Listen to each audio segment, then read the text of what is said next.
With Thanksgiving behind us, many are wondering what its impact will be on the pandemic. Well, Dr. Payal Kohli joining us live. So, doctor, millions traveled despite recommendations not to. Now we are bracing for possible COVID-19 surges. Is there anything we can do right now to lessen the consequences?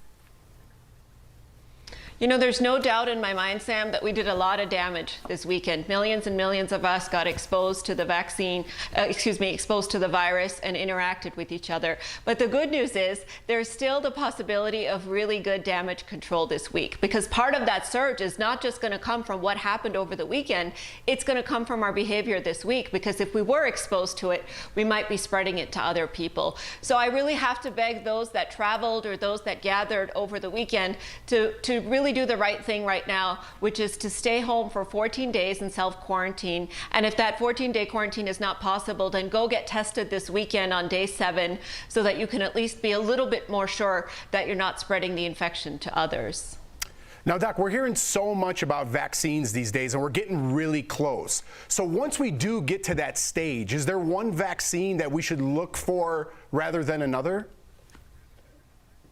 Yeah, this is a problem of having too many good choices here, Jeff. So there are pros and cons to lots of the different vaccines. So let's talk about those. So Pfizer and Moderna are the 2 mRNA vaccines. So that's the new technology. They're highly efficacious, up to 95% in clinical trials, but they're expensive to make and they're difficult to transport. So those are going to be the challenges. On the other hand, the AstraZeneca vaccine has a lower efficacy rate of about 70% on average, but it's a DNA vaccine, which has been around for decades, so we have a lot of good long-term safety data. It's cheaper to make and much easier to transport. So, you know, risks and benefits, advantages and disadvantages, but overall, the take-home message is get a vaccine. It really doesn't matter which one, but get the vaccine, because they're not going to work at all if all of us do not get them. Hey, Doc, do you think it's a good idea to pay people to get the vaccine just to kick things off?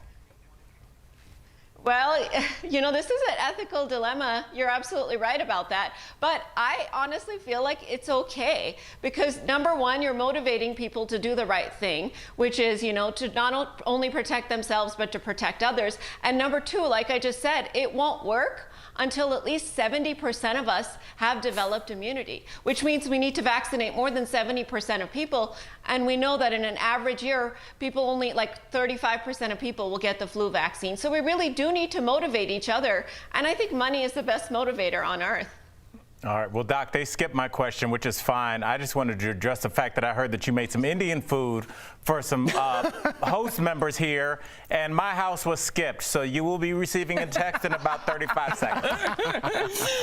She's phenomenal. No, you're coming. Yours is coming. They were the pilot run. You're going to be the actual real deal. Okay, so they were the guinea pigs. I like that. Okay. Mm-hmm. I like it. It was all safe. She dropped it off on the front doorstep, no contact, and it was fabulous. I love you, doctor.